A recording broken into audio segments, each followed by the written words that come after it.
Well, hello, listeners. We're back. Guess what chapter we're on? Chapter 7. It's gonna get spicy. Okay, probably not in this chapter, but that's okay. Are you ready? Cozy blankets? Popcorn? Let's go. The golden-haired High Fae and Lucian were lounging at the table when Alice returned me to the dining room. They no longer had plates before them, but still sipped from golden goblets. Real gold, not paint or foil. Our mismatched cutlery flashed through my mind as I paused in the middle of the room. Such wealth, such staggering wealth when we had nothing. A half-wild beast, Nesta had called me. But compared to him, compared to this place, compared to the elegant, easy way they held their goblets, the way the golden-haired one had called me human, we were all half-wild beasts to the High Fae, even if they were the ones who could don fur and claws. Food still remained on the table, the array of spices lingering in the air, beckoning. I was starving, my head unnervingly light. The golden-haired High Fae's mask gleamed with the last rays of the afternoon sunshine. Before you ask again, the food is safe for you to eat. He pointed to the chair at the other end of the table. No sign of his claws. When I didn't move, he sighed sharply. What do you want then? I said nothing. To eat, flee, save my family? Lucian drawled from his seat along the length of the table. I told you so, Tamlin. He flicked a glance toward his friend. Your skills with females have definitely become rusty in recent decades. Tamlin, he glowered at Lucian, shifting in his seat. I tried not to stiffen at the other bit of information Lucian had given away. Decades? Tamlin didn't look much older than me, but his kind was immortal. He could be hundreds of years old, thousands. My mouth dried up as I carefully studied their strange, masked faces. Unearthly, primal, and imperious. Like immovable gods or feral courtiers. Well, Lucian said, his remaining russet eye fixed on me. You don't look half as bad now. A relief, I suppose, since you're to live with us. Though the tunic isn't as pretty as a dress. Wolves ready to pounce. That's what they were, just like their friend. I was all too aware of my addiction, of the very breath I took, as I said, I'd prefer not to wear that dress. And why not? Lucian crooned. It was Tamlin who answered for me. Because killing us is easier in pants. He's sexy and smart. I kept my face blank, willed my heart to calm as I said, now that I'm here, what do you plan to do with me? Lucian snorted, but Tamlin said with a snarl of annoyance, just sit down. An empty seat had been pulled out at the end of the table. So many foods, piping hot and wafting those enticing spices. The servants had probably brought out new food while I had washed. So much wasted. I clenched my hands into fists. We're not going to bite. Lucian's white teeth gleamed in a way that suggested otherwise. I avoided his gaze, avoided that strange, animated metal eye that focused on me. As I inched my seat and sat down, Tamlin rose, stalking around the table, closer and closer, each movement smooth and lethal, a predator blooded with power. It was an effort to keep still. Oh, I fucking bet it was. Especially as he picked up a dish, brought it over to me, and piled some meat and sauce on my plate. I said quietly, I can serve myself. Anything to keep him well away from me. Oh, you know you want him. Tamlin paused, so close that that one swipe of those claws lurking under his skin could rip my throat out. That was why the leather baldric bore no weapons. Why use them when you are a weapon yourself? It's an honor for a human to be served by a High Fae, he said roughly. I swallowed hard. He continued piling various foods on my plate, stopping only when it was heaping with meat and sauce and bread, and then filled my glass with pale, sparkling wine. I loosed breath as he prowled back to his seat, though he could probably hear it. I wanted nothing more than to bury my face in the plate and then eat my way down the table, but I pinned my hands beneath my thighs and stared at the two fairies. They watched me, too closely to be casual. Tamlin straightened a bit and said, "You look better than before?" Was that a compliment? I could have sworn Lucian gave Tamlin an encouraging nod. "And your hair is clean?" Perhaps it was my raging hunger making me hallucinate this piss-poor attempt at flattery. Still, I leaned back and kept my words calm and quiet, the way I might speak to any other predator. "You're high fae, fairy nobility?" Lucian coughed and looked at Tamlin. "You can take that question." "Yes," Tamlin said, frowning. As if searching for anything to say to me, he settled on merely, "We are."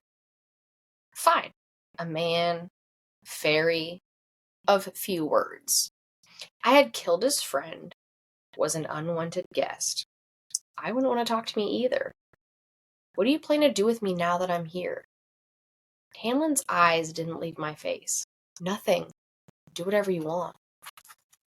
"So, I'm not to be your slave?" I dared ask. Lucian choked on his wine, but Tamlin didn't smile. "I don't keep slaves." I ignored the release of tightness in my chest at that, but what am I to do with my life here? I pressed, Do you wish me to earn my keep, to work?" A stupid question, if he hadn't considered it, but I had to know. Tamlin stiffened. I bet he did.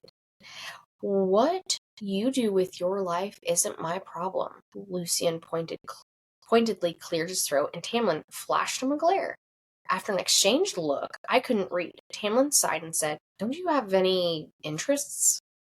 No, not entirely true, but I wasn't about to explain the painting to him, not when he was apparently having a great deal of trouble just talking to me civilly. Lucian muttered, "So typically human." Tamlin's mouth quirked to the side. "Do whatever you want with your time to stay out of trouble." "So you truly mean for me to stay here forever?" What I meant was, so I'm to stay in this luxury while my family starves to death? "I didn't make the rules," Tamlin said tersely. "My family is starving," I said. I didn't mind begging, not for this. I'd given my word and held to that word for so long that I was nothing and no one without it. "Please let me go. There must be some other loophole out of the treaty's rules, some other way to atone." "Atone?" Lucian said. "Have you even apologized yet?" Apparently, all attempts to flatter me were dead and gone. So I looked Lucian right in his remaining russet eye and said, "I'm sorry." Lucian leaned back in his chair. "How did you kill him? Was it a bloody fight or just cold-blooded murder?" My spine stiffened. "I shot him with an ash arrow, and then an ordinary arrow through the eye. He didn't put up a fight. After the first shot, he just stared at me." "Yet you killed him anyway, though he made no move to attack you, and then you skinned him." Lucian hissed. "Enough, Lucian," Tamlin said to his courtier with a snarl. "I don't want to hear details." He turned to me, ancient and brutal and unyielding. I spoke before he could say anything. "My family won't last a month without me." Lucian chuckled, and I gritted my teeth. "Do you know what it's like to be hungry?" I demanded, anger rising to devour any common sense. "Do you know what it's like to not know when your next meal will be?" Tamlin's jaw tightened. "Your family is alive and well cared for. You think so low of fairies that you'd believe I'd take their only source of income and nourishment and not replace it?" I straightened. "You swear it?" Even if fairies couldn't lie, I had to hear it. A low, incredulous laugh. "On everything that I am and possess. Why not tell me that when we left the cottage?" Would you have believed me? Do you even believe me now? Tamlin's claws embedded in the arms of his chair. Why should I trust a word you say? You're all masters of spinning your truths to your own advantage. Some would say it's unwise to insult a fae in his home, Tamlin ground out. Some would say you should be grateful for me finding you before another one of my kind came to claim the debt, for sparing your life and then offering you the chance to live in comfort. I shot to my feet, wisdom be damned, and was about to kick back my chair when invisible hands clapped on my arms and shoved me back into the seat. He's got powers too, that hot mother trucker. Do not do whatever it is you were contemplating, Tamlin said. I swear to God, this man. It's hot in here. I went still as the tang of magic seared my nose. I tried to twist in the chair, testing the invisible bonds, but my arms were secured and my back was pressed into the wood so hard that it ached. I glanced at the knife beside my plate. I should have gone for it first. Futile effort or no. I'm going to warn you once, Tamlin said, too softly. Only once, and then it's on you, human. I don't care if you go live somewhere else in Prithia. But if you cross the wall, if you flee, your family will no longer be cared for. His words were like a stone to the head. If I escaped, if I even tried to run, I might very well doom my family. And even if I dare risk it, even if I succeeded in reaching them, where would I take them? I can stow my sisters away on a ship, and once we arrived somewhere else, somewhere safe, we'd have nowhere to live. But for him to hold my family's well-being against me, to throw away their survival if I stepped out of line? I opened my mouth, but his snarl rattled the glasses. Is that not a fair bargain? And if you flee, then you might not be so lucky with whoever comes to retrieve you next. His claws slipped back under his knuckles. The food is not enchanted or drugged, and it will be your own damn fault if you faint. So you're going to sit at this table and eat, Farah, and Lucian will do his best to be polite. God, had he thrown on a good girl at the end of that? Ugh.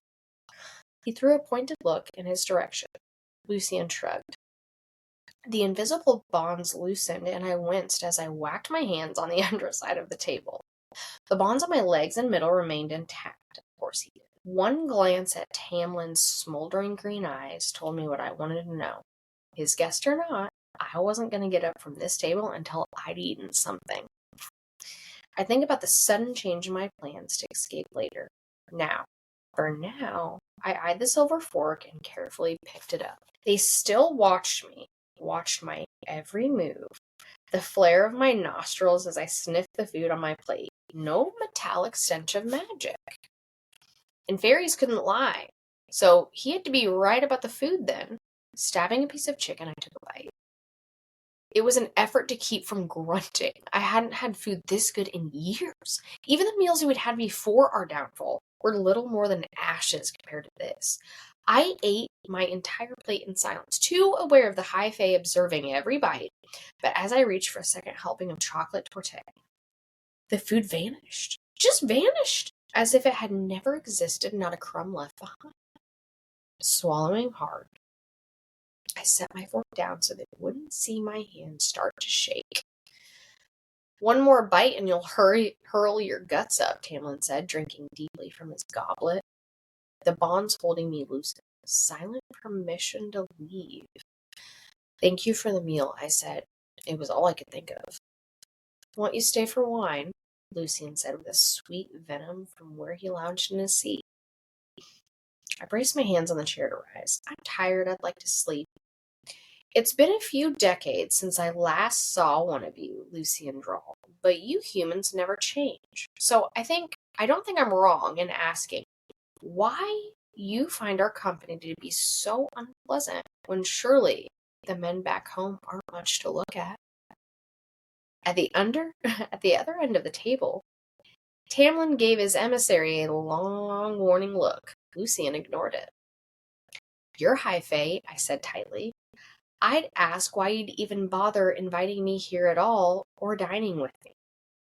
Fool. I really should have been killed 10 times over already. Lucian said, True, but indulge me. You're a human woman, and yet you'd rather eat hot coals than sit here longer than necessary. Ignoring this, he waved a hand at the metal eye and brittle scar on his face. Surely we're not so miserable to look at. Typical fairy vanity and arrogance. That, at least, the legends had been right about. I took the knowledge away.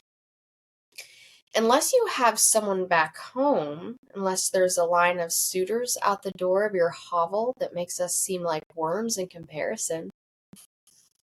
There was enough dismissal there that I took a little bit of satisfaction in saying, I was close with a man back to my village.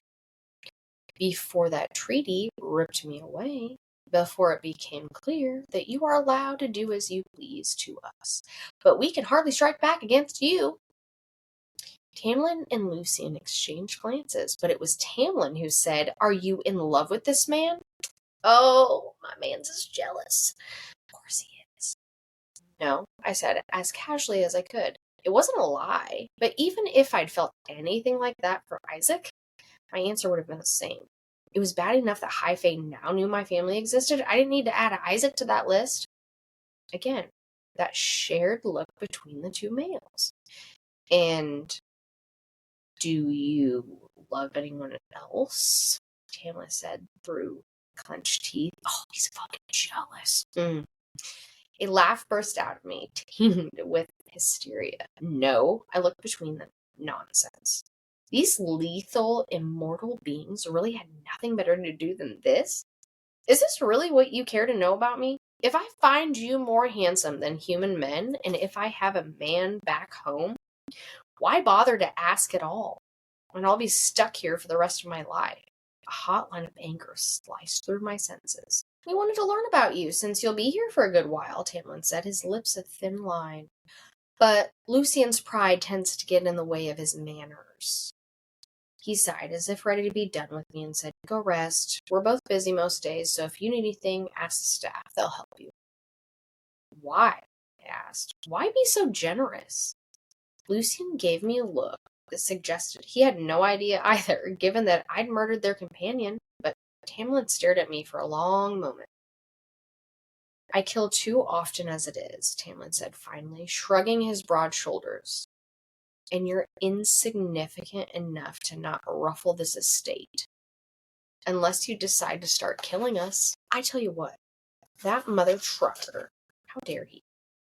A faint warmth bloomed in my cheeks, my neck. Insignificant? Yes. I was insignificant to their lives, their power, as insignificant as the fading, chipped designs I'd painted around the cottage. Well, I said, not quite feeling grateful at all. Thank you. He gave a distant nod and motioned for me to leave. Dismissed. Like the lowly human I was, Lucian propped his chin on a fist and gave me a lazy half-smile. Enough. I got to my feet and back toward the door. Putting my back to them would have been like walking away from a wolf. Sparing my life or no, they said nothing when I slipped out the door.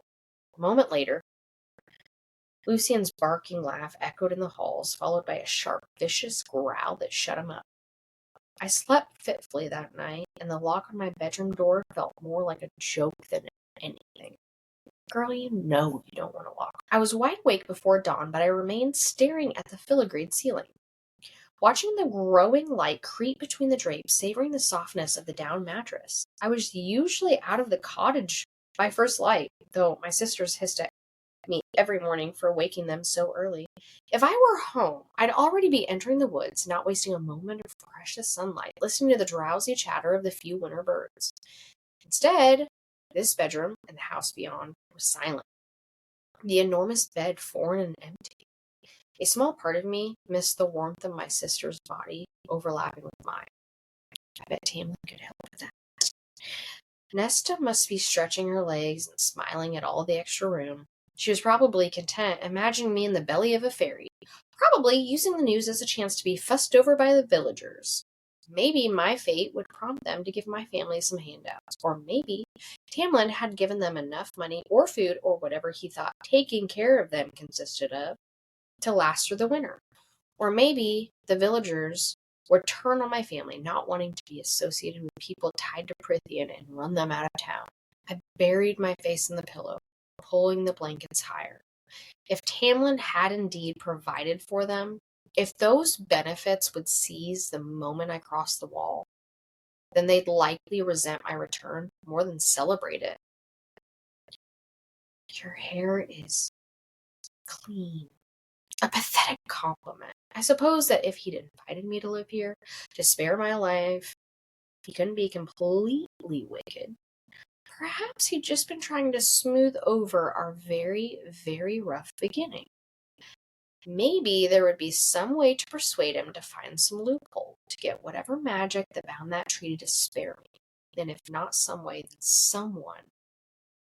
I was drifting from one thought to another, trying to sort through the jumble. Lock on the door clicked, and there was a screech and a thud, and I bolted upright, to find Alice in a heap on the floor. The length of the rope I'd made from the curtain trimmings now hung loosely from where I'd rigged it to snap into anyone's face. It had been the best I could do with what I had. I'm sorry, I blurted, leaping from the bed, but Alice was already up, hissing at me. She brushed off her apron. She frowned at the rope dangling from the light fixture. What in the bottomless depths of the cauldron is... I didn't think anyone would be in here so early, and I meant to take it down, and... Alice looked me over from head to toe.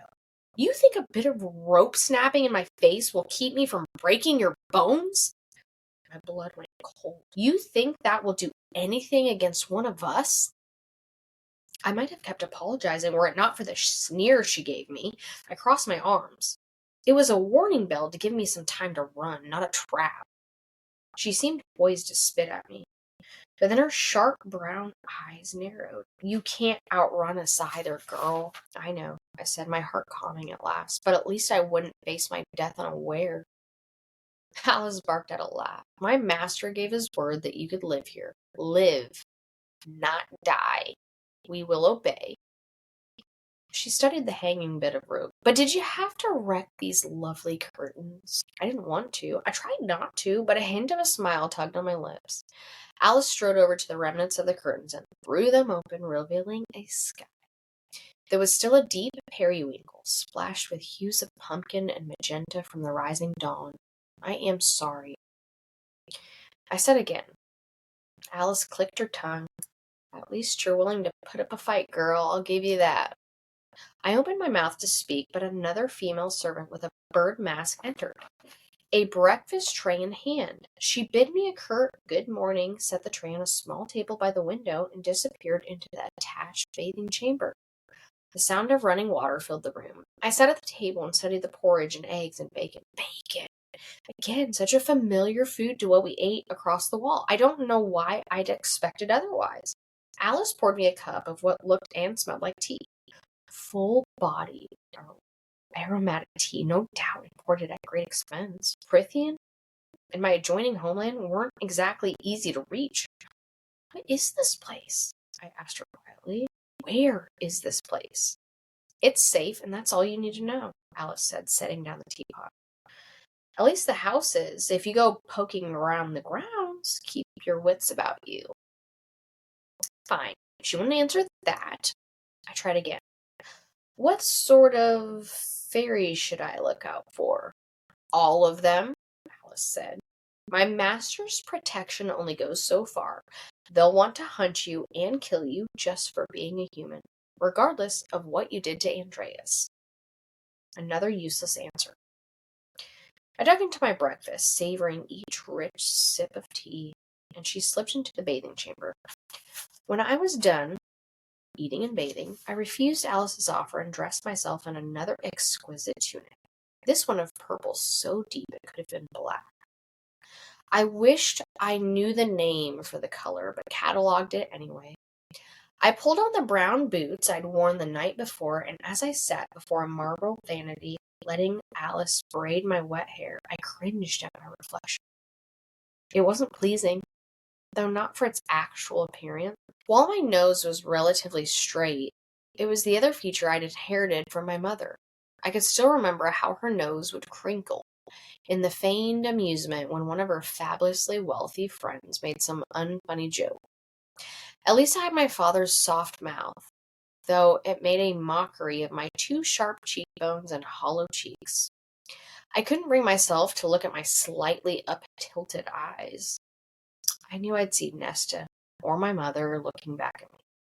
I'd sometimes wondered if that was why my sister had insulted me about my looks. I was a far cry from ugly, but I bore too much of the people we'd hated and loved for Nesta to stand it. For me, too. Though I suppose that for Tamlin, for high fae used to flawless beauty, it had been a struggle to find a compliment. Fairy bastard. Alice finished my plate, and I jumped from the bench before she could weave in little flowers from the basket she brought. I would have lived up to my namesake were it not for the effects of poverty, but I never particularly cared. Beauty didn't mean anything in the forest. When I asked Alice what I was to do now, what I was to do with the entirety of my mortal life, she shrugged and suggested a walk in the gardens. I almost laughed, but I kept my tongue still. I'd be foolish to push aside potential allies. I doubted she had Tamlin's ear, and I couldn't press her about it yet. But at least a walk provided a chance to glean some sense of my surroundings and whether there was anyone else who might plead my case to Tamlin. The halls were silent and empty, strange for such a large estate. They'd mentioned others the night before, but I saw and heard no sign of them. A balmy breeze scented with hyacinth, I realized, if only from Elaine's small garden, floated down the halls, carrying with it the pleasant chirping of a bunting, a bird I wouldn't hear back home for months, if I had even heard them at all. I was almost to the grand staircase when I noticed the paintings. I hadn't let myself really look until yesterday, but now in the empty hall with no one to see me, a flash of color amid a shadowy, gloomy background made me stop. A riot of color and texture that compelled me to face the gilded frame. I'd never seen anything like it. It's just a still life, a part of me said. And it was. A green glass vase with an assortment of flowers drooping over its narrow top, blossoms and leaves every shape, size, and color. Roses, tulips, morning glory, goldenrod, maidenslice, peonies. The skill it must have taken to make them look so lifelike, to make them more than lifelike. Just a vase of flowers against a dark background, but more than that, the flowers seemed to be vibrant with their own light, as if in defiance of the shadows gathered around them. The mastery needed to make the glass vase hold that light, to bend the light with the water within, as if the vase did indeed have weight to it atop its stone pedestal. It was remarkable. I could have stared at it for hours. The countless paintings along this hall alone could have occupied my entire day. But garden plans. Still, as I moved on, I couldn't deny that this place was far more civilized than I thought. Peaceful, even, if I was willing to admit it. Oh, she's starting to like it.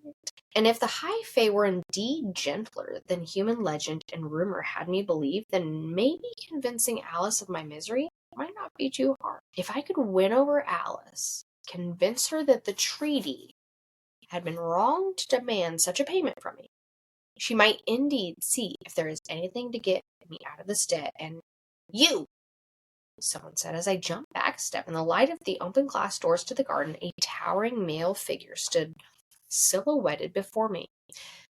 Tamlin. He wore those warrior's clothes, cut close to show off his toned body, and 3 simple knives were now sheathed along his baldric, each long enough to look like it could gut me as easily as his beast's claws. I would fucking let him gut me. His blonde hair had been tied back from his face, revealing those pointed ears and that strange, beautiful mask. "Where are you going?" he said, gruffly enough that it almost sounded like a demand. "You!" I wondered if he even remembered my name. It took a moment to will enough strength into my legs to rise from my half-crouch. "Good morning," I said flatly. At least it was a better greeting than "you." "You said my time was to be spent however I wanted. I didn't realize I was under house arrest." His jaw tightened. "Of course you're not under house arrest." Even as he bit out the words, I couldn't ignore the sheer male beauty of that strong jaw. The richness of his golden tan skin. He was probably handsome if he ever took off that mask. When he realized that I wasn't going to respond, he bared his teeth in what I suppose was an attempt at a smile and said, "Do you want a tour?" "Fuck yeah, man, give me a tour of your bedroom." "No, thank you," I managed to get out, conscious of every awkward motion of my body as I edged around him. He stepped into my path, close enough that he conceded a step back. "I've been sitting inside all morning. I need some fresh air." "And you're insignificant enough that you wouldn't be a bother." Ooh, she's bothered by that. "I'm fine," I said, casually dodging him. "You've been generous enough." I tried to sound like I meant it. A half smile, not so pleasant, no doubt unused to being denied. "Do you have some sort of problem with me?" "No," I said quietly, and walked through the doors. He let out a low snarl. "I'm not going to kill you, Farah. I don't break my promises." I almost stumbled down the garden steps as I glanced over my shoulder. He stood atop the stairs, as solid and ancient as the pale stones of the manor. "Kill, but not harm?" Is that another loophole? One that Lucien might use against me or anyone else here? "They're under orders not to even touch you. Yet I'm still trapped in your realm for breaking a rule I didn't know existed. Why was your friend even in the woods that day? I thought the treaty banned your kind from entering our lands." He just stared at me. Perhaps I'd gone too far, questioned him too much. Perhaps he could tell why I'd really asked. "That treaty," he said quietly, "doesn't ban us from doing anything, except for enslaving you. The wall is an inconvenience. If we cared to, we could shatter it and march through to kill you. I might be forced to live in Prithian forever, but my family, I dared ask. And do you care to destroy the wall?" He looked me up and down, as if deciding whether I was worth the effort of explaining. "I have no interest in the mortal lands, though I can't speak for my kind." But he still hadn't answered my question. "Then what was your friend doing there?" Tamlin stilled. Such unearthly, primal grace, even to his breathing. "There is a sickness in these lands, across Prithian. There has been for almost 50 years now. It is why this house and these lands are so empty. Most have left. The blight spread slowly, but it has made magic act strangely.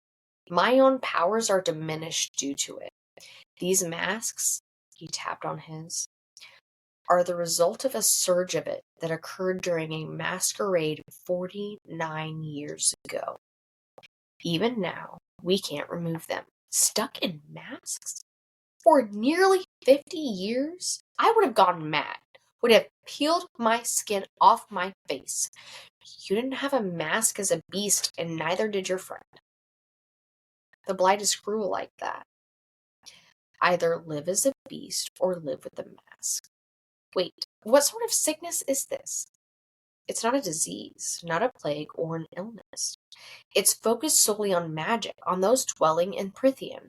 Andreas was across the wall that day because I sent him to search for a cure. Can it hurt humans?" My stomach twisted. "Will it spread over the wall?" "Yes," he said. "There is a chance of it affecting mortals and your territory. More than that, I don't know. It's slow moving, and your kind is safe for now.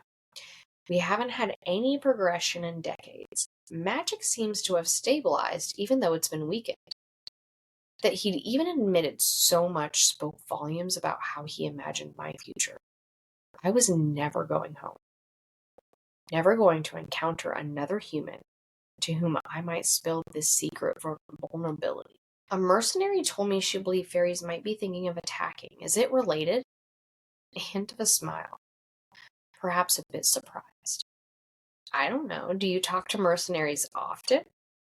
I talk to whoever bothers to tell me anything useful. Yeah, fuck Tamlin. Jeez. He straightened, and it was only his promise not to kill me that kept me from cringing. Then he rolled his shoulders as if shaking off his annoyance. Was the tripwire you rigged in your room for me? Sure the fuck was. I sucked on my teeth. Can you blame me if it was? I might take an animal form, but I am civilized, Farah. So he did remember my name at least. But I looked pointedly at his hands, at the razor-sharp tips of those long, curved claws poking through his tan skin. Noticing my stare, he tucked his hands behind his back. He said sharply, I'll see you at dinner. It wasn't a request, but I still gave him a nod as I strode off between the hedges, not caring where I was going, only that he stayed far behind. Now you know that's a lie, girl. A sickness in their lands affecting their magic, draining it from them, a magical blight that might one day spread to the human world. After so many centuries without magic, we'd be defenseless against it, against whatever it could do to humans. I wondered if any of the High Fae would bother warning my kind. It didn't take long for me to know the answer. Oh, snap! Next episode, chapter 8. Oh, it's getting so good. Bye, girls and boys.